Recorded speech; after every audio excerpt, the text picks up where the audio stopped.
네, 한지영 연구원님과 계속해서 이야기 나눠보도록 하겠습니다. 자, 1부에는 이제 반도체, 코스피 얘기를 좀 집중적으로 해봤는데 이제 개인 투자분들은 코스닥도 많이 가지고 계신데 그쵸. 요즘에 코스닥을 보면 아니 코스피가 이렇게 가는데 코스닥은 왜 이렇게 빠질까? 이런 그쵸. 생각이 드는데 일단 처음에는 코스닥이 왜 이렇게 빠질까요? 네. 이거는 그냥 그 코스피 때문인 것 같아요. 특히나 그 뭐 체감하시겠지만 단일 종목 레버리지 전자닉스 출시되면서 시장의 수급을 완전히 다 블랙홀처럼 다 빨아들이고 있잖아요. 맞습니다. 오늘 지금 5월 그 마지막 거래 기준으로 봤을 때도 반도체 ETF들 보면은 소부장 ETF들은 싹 다 빠지는데 네네. 전자닉스 비중이 높은 ETF들은 지금 다 올라가고 있잖아요. 맞습니다. 결국에는 이제 반도체 내에서도 소부장 말고 대형주 쪽으로 우리가 승부를 보겠다. 이러한 수요들이 많이 늘어난 것 같습니다. 그래서 최근에 코스닥의 부진은 코스닥 뭐 고유의 약간 뭐 문제점도 있을 수도 있지만 일단은 지금 시장의 수급들이 코스피 그 안에서 대형주 그 지금의 주도주들은 코스닥에 있는 게 아니라 코스피 이제 우량주 이런 쪽들로 지금 다 쏠려 있다 보니까 이 수급의 영향이 저는 일단 직관적으로 가장 크다 이렇게 좀 보고 있어요. 말씀해주신 대로 이제 레버리지 출시 이후에 코스닥이 네. 유독 더 빠진다 이런 느낌도 드는데 그럼 결국은 이제 지금부터거든요. 그럼 네. 지금부터 내가 코스닥을 갖고 있는데 많이 물렸으면 네. 지금이라도 코스피로 뭐 갈아탈지 아니면 이제 보유할지도 되게 고민일 것 같거든요. 이게 그 계좌 손실률이 어느 정도 되느냐의 문제인 것 같은데 제가 봤을 때 코스닥 기준으로 코스닥 그냥 그 지수형 ETF 그 기준으로 봤을 때 그냥 뭐 20에서 30% 정도 되면은 그냥 들고 가시는 게 맞고 10%에서 15% 미만이면은 일부 그냥 그 뭐 아픈 이야기지만 손절을 하셔가지고 대형주로 갈아타는 게 맞지 않나 저는 이렇게 보고 있어요. 그렇다고 올해 내내 저는 코스닥이 못 간다라고 보고 있지는 않아요. 그래서 이거 잠깐 보시면은 네, 이게 많은 사람들의 코스닥에 희망 고문하게 만들었던 차트 같습니다.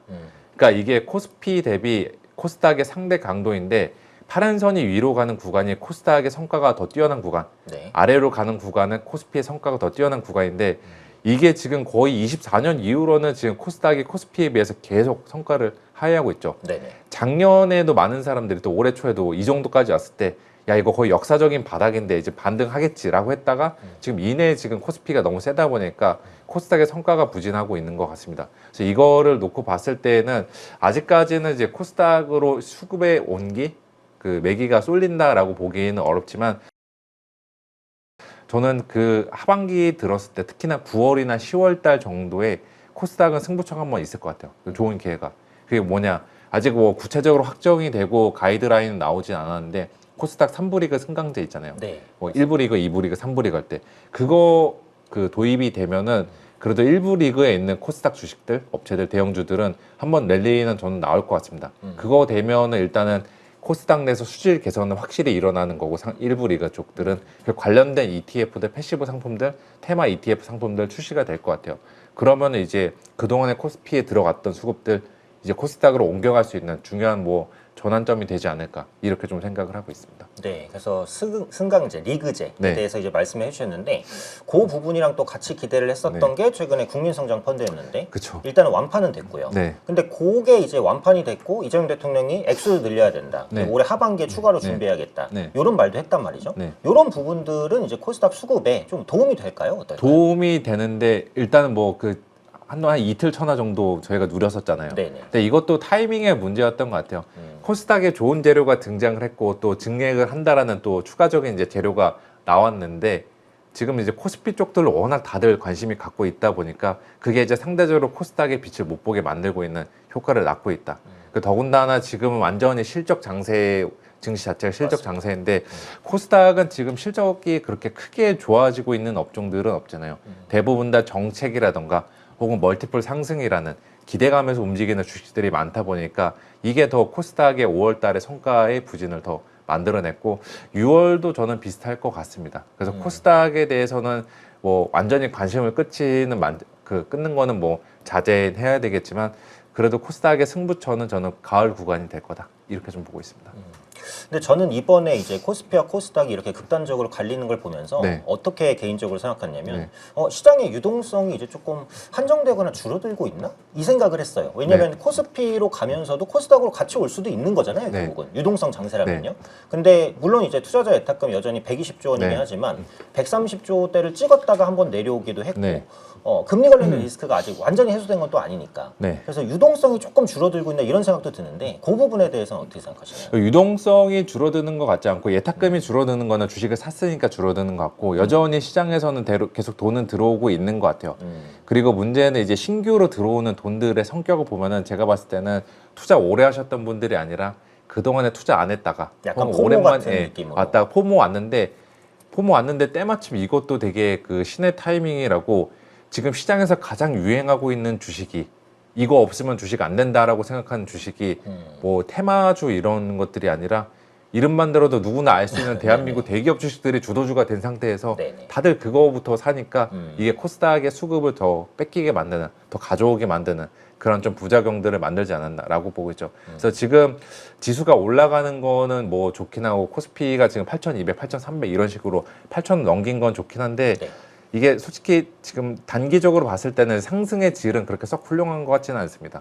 그러니까 너무 가는 종목들만 가고 맞죠. 못 가는 종목들을 완전히 못 가고 참고로 이틀 전에는 그 우리나라 역사상 처음 있는 일이 일어났던 게 이틀 전에 코스피가 올랐을 때 그때 상승 종목 수가 70개 되고 네. 하락 종목 수가 800개가 넘었어요. 네.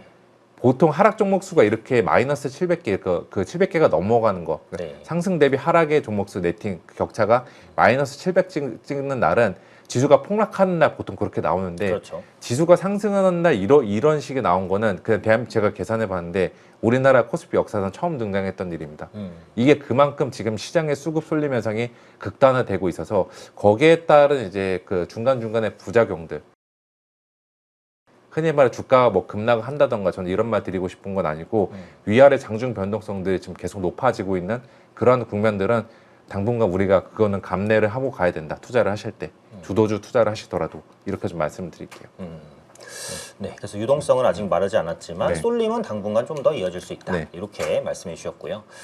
그럼 유동성 얘기가 나왔으니까 네. 이것도 한번 질문 드려보겠습니다. 이제 스페이스X 상장이 얼마 안 남았고 그쵸. 또 오픈 AI도 상장을 한다 네. 그러고 엔스로픽 네. 의 상장도 있습니다. 네. 그래서 그런 굉장히 덩치가 큰 기업들이 상장하면서 유동성을 이제 빨아가면 시장에 수급 공백이 좀 발생할 수 있다. 이런 이제 의문을 가지시는 분들이 계신데 그쵸. 그거에 대해서는 어떻게 생각하시나요? 보통 역사적으로 그 큰 IPO가 있는 다음에 주식시장이 좋았던 적이 많지 않으니까 이번에도 조금 걱정을 하고 있는 것 같은데 일단 6월 12일 날이 아마 스페이스X 상장일인데 네. 그거는 저는 약간의 그 찻잔 속의 태풍에 그칠 가능성이 있다라고 보고 있어요.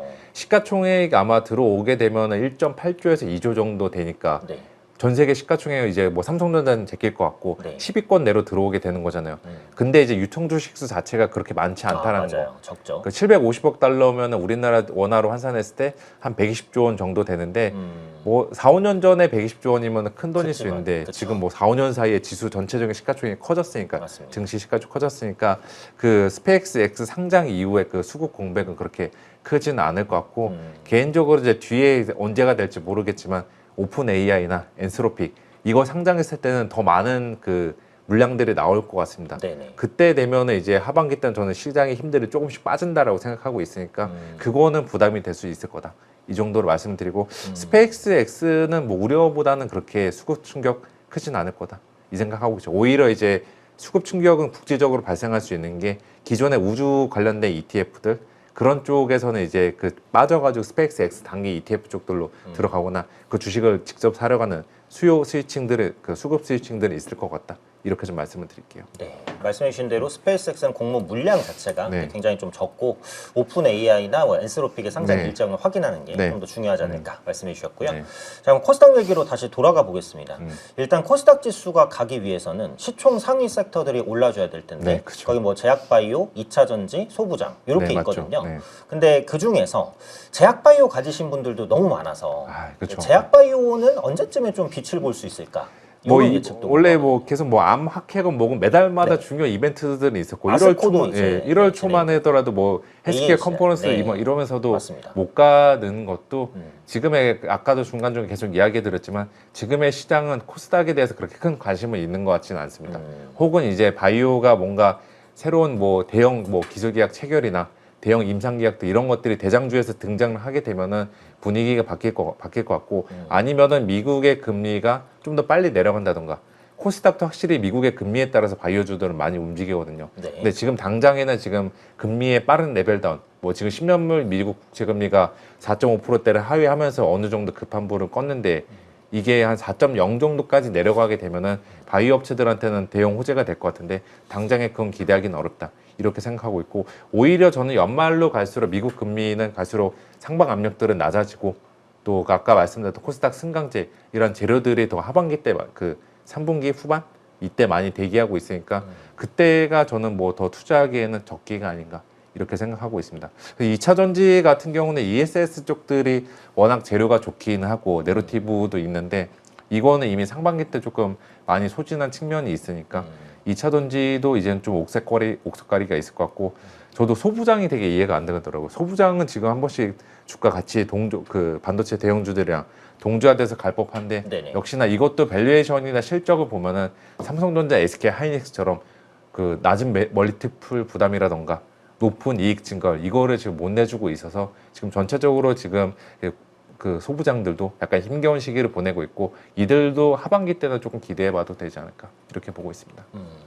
결국은 이제 소부장이 또 추세적으로 가려면 네. 투자가 좀 많이 일어나야 된다. 네. 저는 이렇게 생각을 하거든요. 네. 근데 지금 이제 평택공장이라든지 네, 아니면 맞죠. 용인 반도체 클러스터 그런 부분에서의 투자는 진행되고 있으니까 저도 이렇게까지 빠지는 게 좀 심한 게 아닌가 네, 그런 맞죠. 생각인데 어쨌든 하반기에는 네. 뭐 낙수 효과가 됐든 뭐가 됐든 네. 소부장 쪽으로도 조금 들을 수 있지 않을까. 네, 이 그래서 정도인 것 7월 달, 8월 초까지는 그 우리나라 증시 에너지는 그 코스피 쪽들로 집중이 될 것 같고 네. 8월 달이 아까 그 8, 9월 달에 조금 이제 시장의 변동성들이 있을 거고 논란들이 있을 때 그때 이제 코스피 에너지의 일부가 코스닥으로 저는 옮겨갈 거다 이렇게 좀 보고 있습니다. 현재 우리 자본시장은 그 어느 때보다 급격한 전환기를 지나고 있습니다. 차기 연준 의장 케빈 워시의 취임, 금리와 증시의 불확실성, 전쟁으로 요동치는 글로벌 자본의 흐름까지 지금 시장은 고점 차익 실현을 노리는 롱과 숏의 잔인한 전쟁터입니다. 돈의 흐름을 공부하지 않고 제대로 투자하는 법을 배우지 않는다면 그 결과는 극명하게 갈릴 것입니다. 이제 투자에서 공부는 선택이 아닙니다. 생존입니다. 주도 섹터를 선점하는 방법부터 기업의 실질적 가치를 분석하는 기준, 차트 기반의 매매 원칙 수립까지 즉시 강력한 무기가 되는 저만의 노하우를 모두 쏟아붓겠습니다. 이 거대한 소용돌이 속에서 진짜 살아남을 주도 섹터와 실질적 기업 가치가 천금을 결정할 것입니다. 이번 6월 실전에 더 강한 투자를 통해 대전환기의 승자가 되시기 바랍니다.